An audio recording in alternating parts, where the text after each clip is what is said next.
Et salut à tous, on se retrouve aujourd'hui de nouveau sur Blender. Là, j'ai envie de vous montrer un petit peu comment on fait pour avoir des rendus de qualité, donner un peu des billes voilà, sur comment faire en sorte que vos rendus passent le step d'après et une qualité plus professionnelle. On va commencer tout de suite. Alors, premièrement, la première chose dont j'ai envie de parler, ce sont des HDRI. Une HDRI, c'est quoi? C'est une image qu'on va projeter sur une sphère tout autour du monde dans lequel on se trouve et qui va en fait éclairer notre scène. Donc, vous pouvez retrouver des HDRI sur le site HDRI Heaven. Vous en aurez plein de gratuits, des centaines et des centaines. Donc, je vous invite à y aller. Et les spécificités de ces images-là, c'est qu'elles sont en High Dynamic Range, ce qui veut dire que on va pouvoir avoir des informations dans les hautes luminosités ainsi que dans les basses luminosités, comparé au PNG ou au JPEG où, bien si on augmente la luminosité, on va tout cramer, l'image va devenir toute blanche, et si on baisse la luminosité, tout va devenir gris et noir en gros. Alors que là, on va avoir quelque chose de beaucoup plus réaliste, et le fait d'avoir ce range dans la luminosité, ça va nous permettre d'éclairer notre scène de manière photoréaliste en fait. Donc pour ça, je vous recommande aussi d'installer le petit module Easy HDRI, dans lequel vous entrez le chemin dans lequel vous stockez toutes vos HDR, donc qui peuvent être en EXR ou en point HDR, vous sélectionnez ce que vous voulez. Sur le site HDR Event, vous les aurez en différentes qualités. Alors là, après, il y a deux solutions. Soit votre HDRI sera visible dans votre rendu final. Dans ce cas-là, vous mettez une qualité plutôt importante, 4K, 8K. Soit votre HDRI ne sera pas visible dans le rendu final parce que vous allez avoir par exemple des bâtiments qui vont prendre tout l'arrière-plan et du coup on ne verra pas l'HDRI. Dans ce cas-là, vous pouvez prendre une HDRI un petit peu moins résolue et ça va vous sauver du temps de calcul en fait, du temps de rendu. Donc moi je vais choisir celle-ci, là, la Shanghai Bund 8K. Je vais cliquer sur Create World Nodes et voilà. Là, on a tout de paramétré. Donc, on peut aller dans Shading, World, et je vais vous montrer un petit peu le réseau. Voilà, donc si vous voulez reproduire ça, chez vous, il faut faire comme ça. Donc, on commence par une texture coordinate, un mapping. Euh, Ensuite, là, voilà, on a notre image texture qui est ici. Correction de gamma, UE saturation, multiply, background, mix shader, et ensuite un world output. Donc là, ce truc-là, je sais pas trop à quoi ça sert, visiblement parce qu'elle est vide. Ça doit être une option supplémentaire. Et ici, un light pass, un multiply, qui vient servir de multiplicateur dans le mix shader. Voilà, en gros. Euh, donc si vous voulez faire un truc plus simple, vous mettez juste votre HDRI ici en faisant attention à ce qu'on soit bien en linéaire. Euh, Peut-être RAW, ça peut marcher aussi, je sais pas, mais linéaire c'est par défaut. Voilà. Et donc là, si on passe en appuyant sur la touche Z et en rendu, vous pouvez aussi appuyer ici, et bien on voit qu'on a bien notre image HDR. Donc là, j'ai pris voilà, l'image 4K, c'est pas suffisant pour avoir une bonne qualité.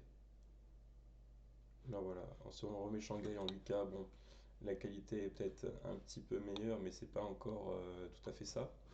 Là, on voit qu'on est sur une scène de nuit et l'image elle est trop claire. Et donc là, c'est là que la qualité du coup des HDRI vont entrer en jeu. Regardez, c'est qu'on peut baisser la luminosité et on va pas avoir tout qui devient noir. En fait, on garde de l'information. Même ouais, sur le ciel, là, tout n'est pas devenu noir. On garde l'information quand même. Et ça permet d'avoir un éclairage plus réaliste. Voilà. Euh, donc ensuite, euh, ce que je vous propose, c'est de vous montrer un petit peu avec le module Human Generator comment on peut faire ouais, créer des humains réalistes. Et ensuite, on va, au sein de cette petite scène, faire tout ce qui est possible pour améliorer la qualité photo réaliste de la scène. Donc, on va cliquer sur le cube, appuyer sur X et le supprimer. Et là, on va faire du coup pop un humain, donc mail, voilà, on va en choisir un.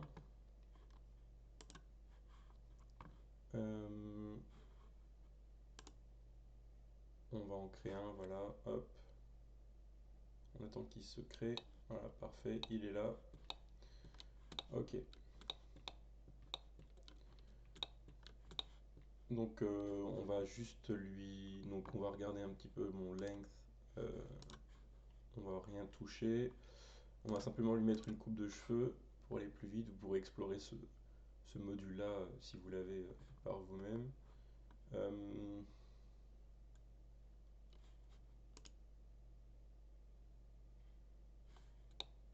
Voilà.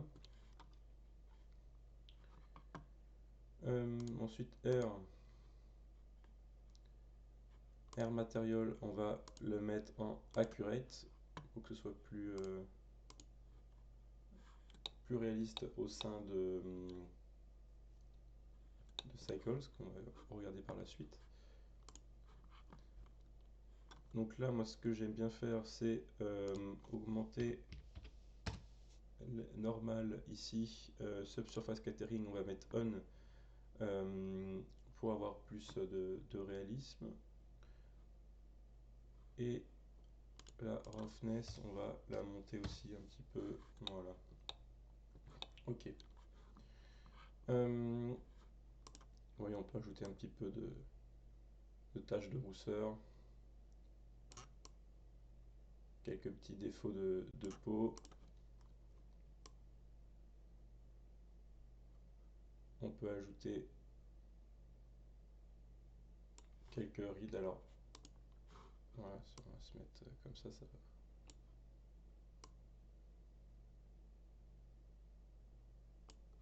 Ok. Et les wrinkles, on va en mettre aussi un petit peu.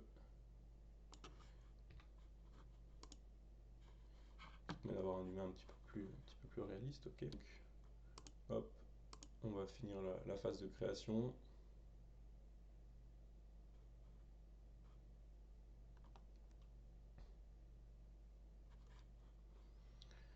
Ensuite, closing. On va lui mettre un truc, voilà, on peut lui mettre par exemple, on va lui mettre un costume, voilà, impeccable.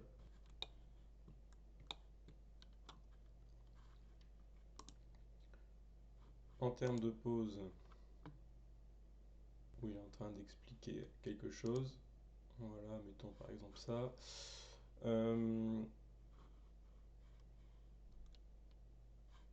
En expression,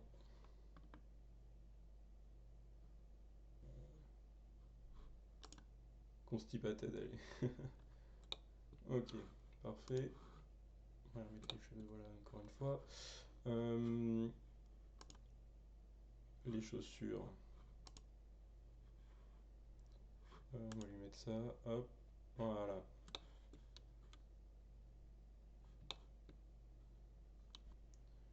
On a un premier personnage.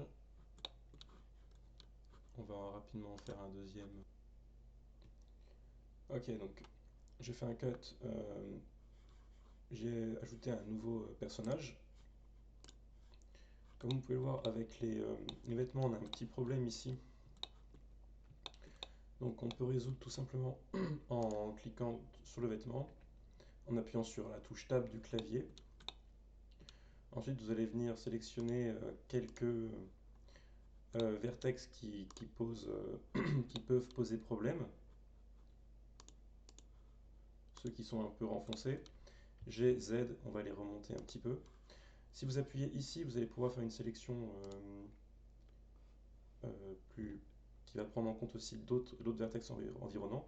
Donc au début, ça va être comme ça pour vous. Vous faites remonter la molette pour venir rapprocher le cercle. Et en faisant GZ, on va pouvoir venir remonter tout ça.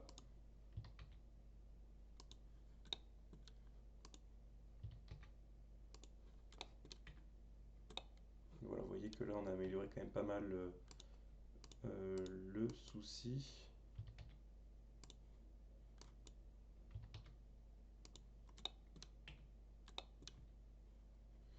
du col apparemment, il y a quelques petits problèmes.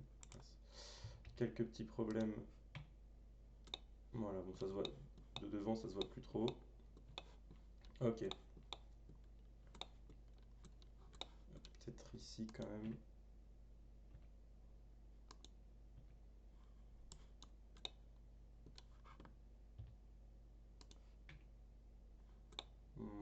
Ouais. Non, pas ce que je voulais faire. Hop.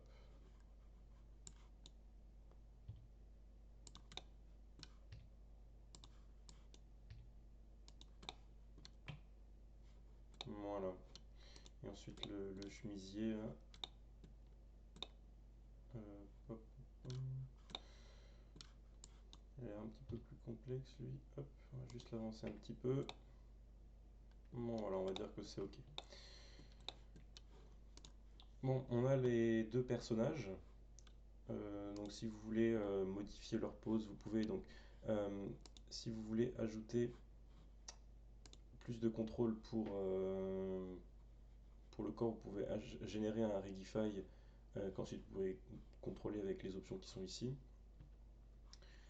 Sinon, vous pouvez aller en pose mode et donc ici vous allez pouvoir modifier la position des membres.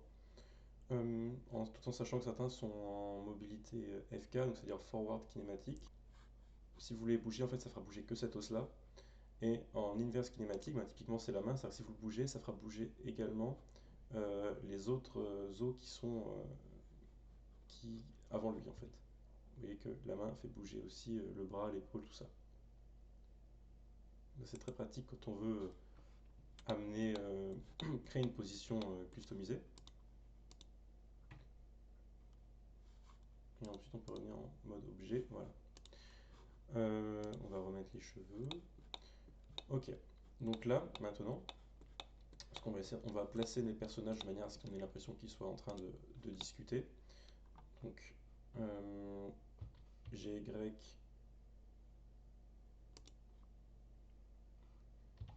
GX,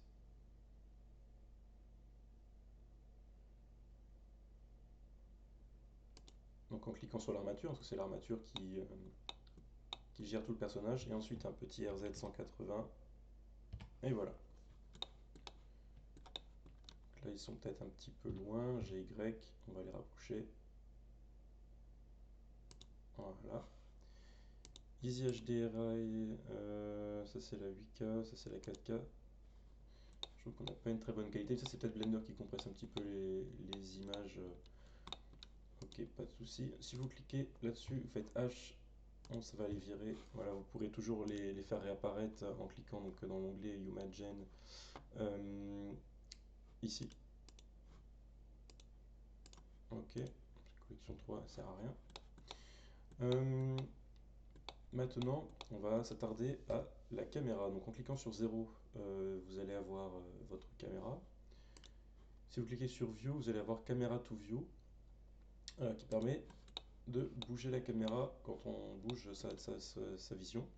Moi, ce que je vous conseille, c'est de créer un shortcut en cliquant. Vous faites un clic droit sur le label là et vous créez un shortcut. Moi, j'ai mis la touche étoile du numpad.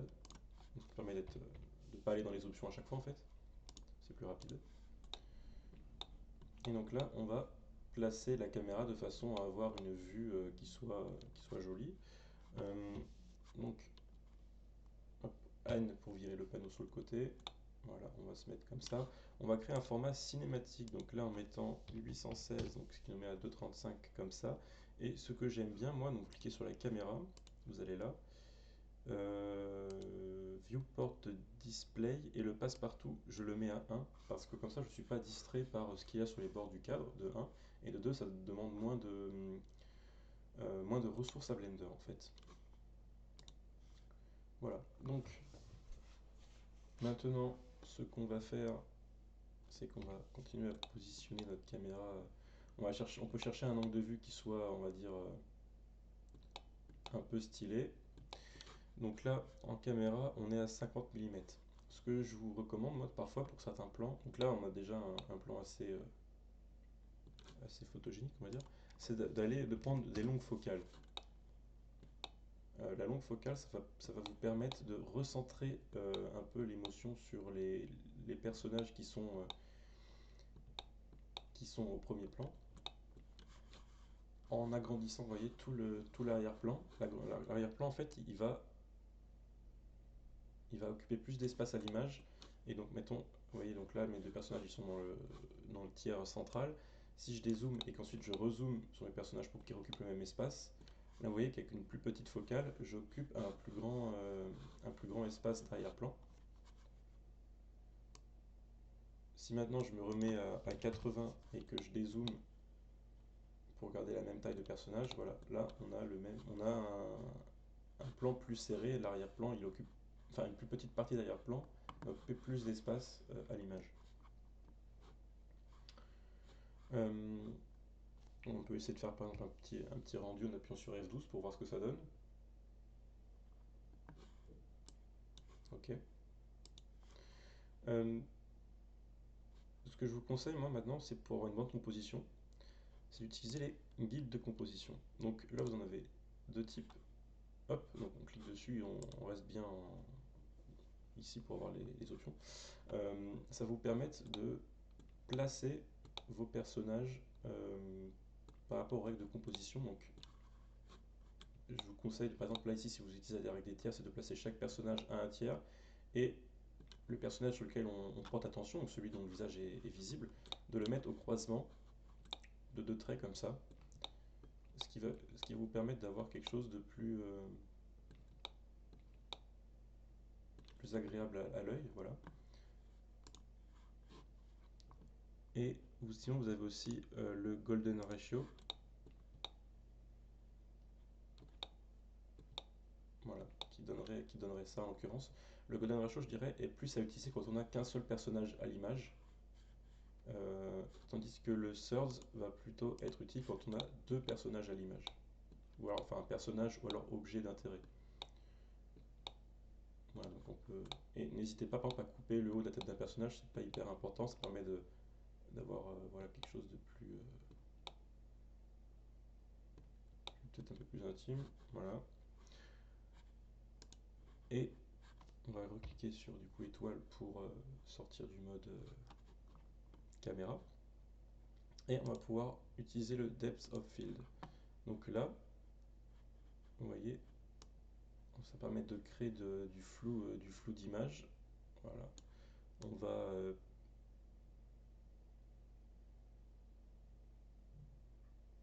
donc là, si je veux que je voudrais qu'elle soit dans le clair, très flou à l'arrière parce qu'on a une image de pas très bonne qualité en fait, et lui voilà un petit peu dans le flou. Donc là, ça va vraiment centrer encore plus l'intérêt sur ce personnage et sur son visage.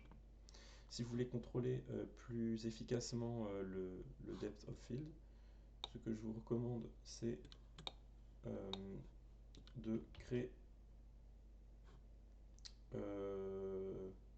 un empty. Vous allez l'appeler caméra focus.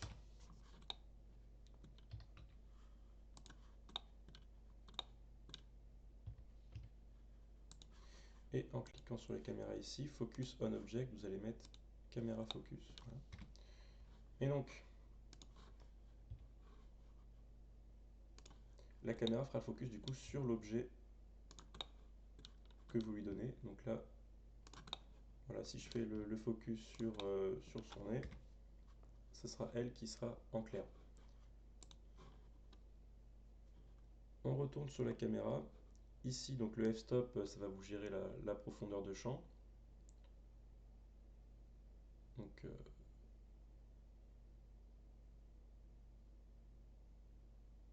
on est sur quelque chose de pas mal. Les blades, on peut en mettre par exemple une dizaine, peut-être même un petit peu moins, on peut en mettre 8.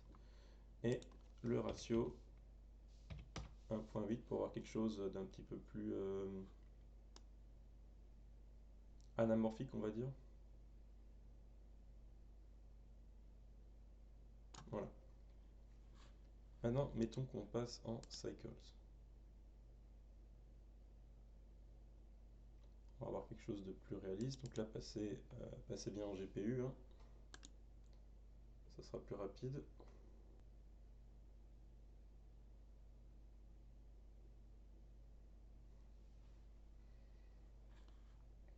Voilà, on attend que l'image ait un petit peu plus de résolution. Bon, là, vous voyez, par rapport au background, c'est pas l'idéal. Donc, l'avantage du module Easy HDRI, c'est qu'on va pouvoir tourner l'image d'arrière-plan. Donc, pour ça, on va retourner dans Eevee.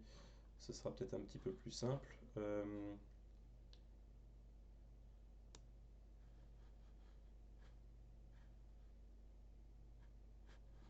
Donc là, ensuite, on va chercher le point de plan, on va dire, qui nous intéresse peut-être le plus. Voilà.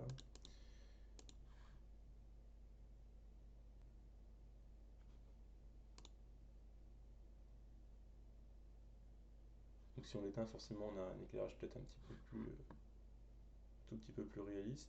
Donc là, vous voyez qu'en Cycles, hein, l'effet de vignettage est un petit peu plus réaliste qu'avec Eevee.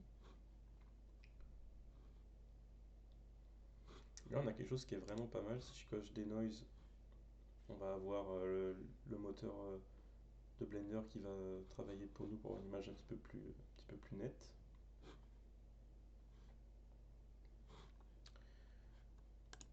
Ensuite, dans Color Management, vérifiez que vous avez bien le Filmic ici. Et pour le look, parfois, je trouve que Filmic et Blender ne sont pas assez contrastés. Vous pouvez passer en Medium High Contrast, voire même en High Contrast, pour avoir quelque chose de plus, un petit peu plus moody. Et vous pourrez toujours travailler sur le gamma et l'exposure pour avoir quelque chose qui vous convient.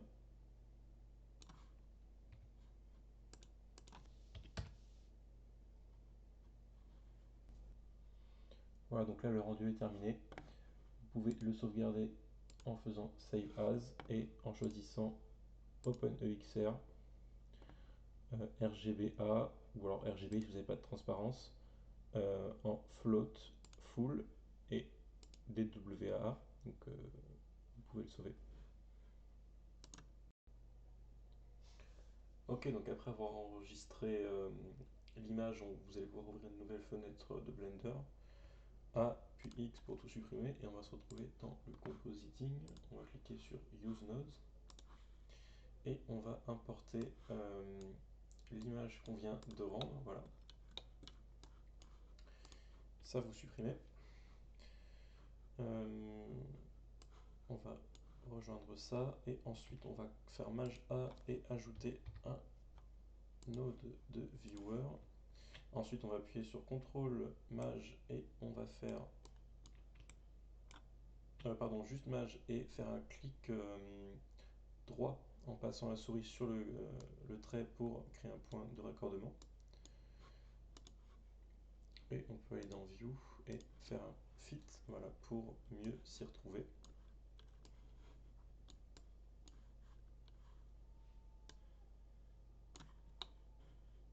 Ok. Donc maintenant, ce qu'on peut essayer de faire, c'est arranger un petit peu l'image. Donc on peut ajouter un node d'exposure et on va pouvoir jouer sur l'exposition de notre image. Voilà. Également son contraste.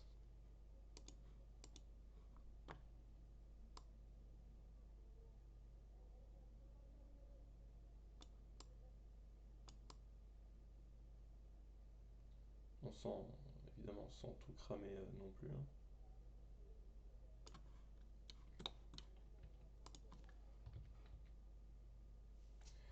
Comme on a rendu dans Cycles, on n'a plus de bloom, donc il faut le rajouter à la main. Donc pour ça, on met Fog Glow en High. Et ici, on peut mettre par exemple 9. Si on veut avoir plus de contrôle, ce que l'on peut faire, c'est mince. Couper ça en faisant CTRL et clic droit. On va venir rejoindre ça et en faisant un CTRL Maj et ces deux machins là, on les mixe entre eux. Et ici, on va pouvoir faire un add, puis venir modifier le facteur en le rediminuant un petit peu pour pas que ce soit aussi important.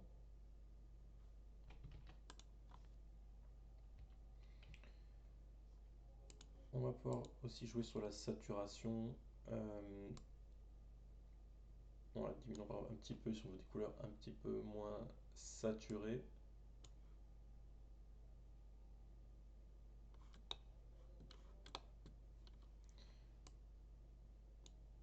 Oui, ça fait jouer, ouais, ça va pas y toucher.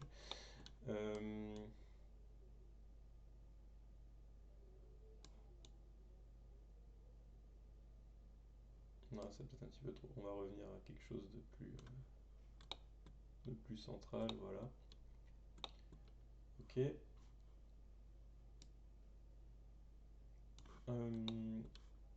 Ouais, saturation, j'ai peut-être enlevé un petit peu trop. On va mettre 0,95. Voilà. Et ensuite, donc si vous utilisez le denoiser important,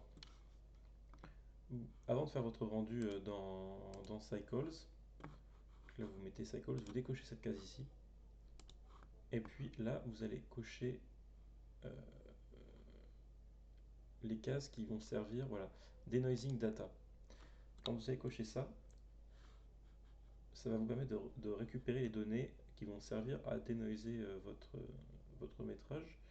Et pour cela, quand vous allez enregistrer votre vidéo, ici il faudra choisir OpenXR Multilayer. Pourquoi? Parce que les données de denoising vont être stockées sur plusieurs couches différentes, alors que OpenEXR, il y a juste une seule couche.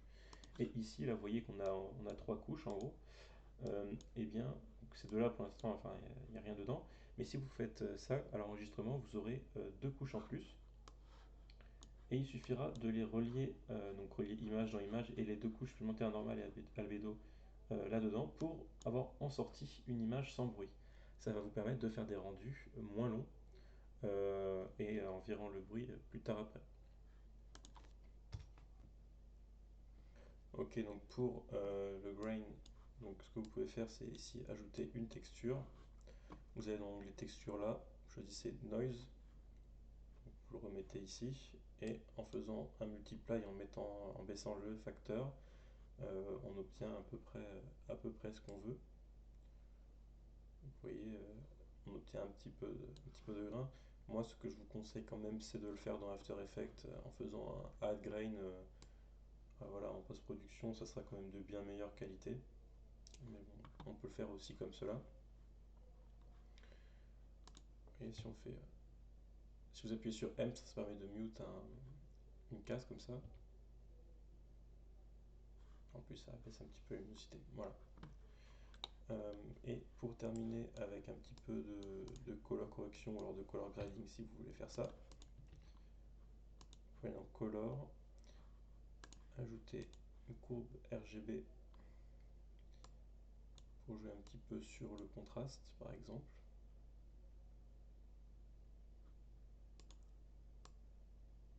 Vous pourrez enlever des rouges ou en rajouter un petit peu sur la tonalité, la couleur que vous voulez donner à la scène.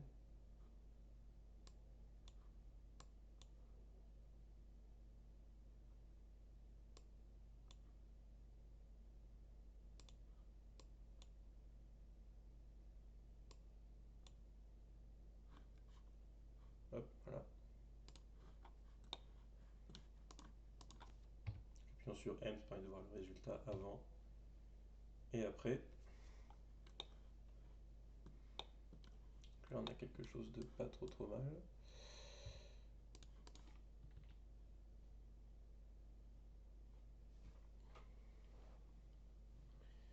Et ensuite, mais on peut ajouter un note de gamma, toujours très pratique.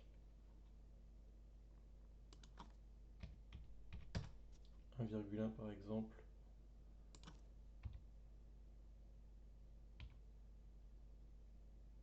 Bon, l'image encore un petit peu plus sombre, là je ne vais pas faire 1,1, je vais faire 1,09 on va dire, voilà, pour être un petit peu moins violent.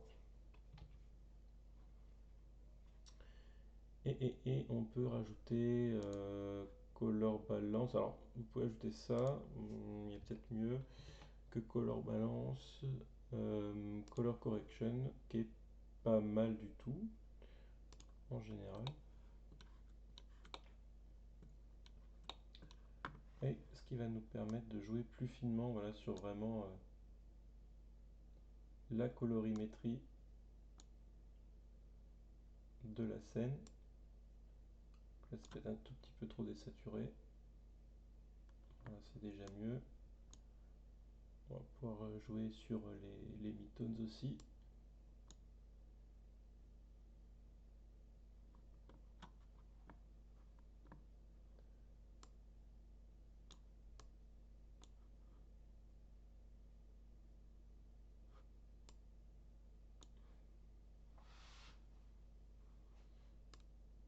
Ok, voilà.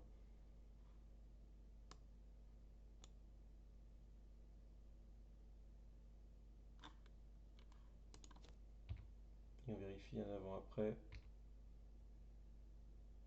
Moi je crois que j'aime pas. Finalement j'aime pas trop avec. Donc on va le virer. Et vous avez pu voir à quoi ça sert. Ok. Donc je pense qu'on peut en rester là pour la color correction de cette image. On peut aussi faire un avant-après.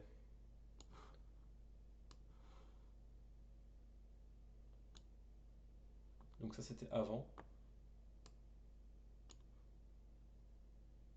Et ça c'est après. Donc là il n'y a pas photo, hein. C'est quand même bien mieux comme ça.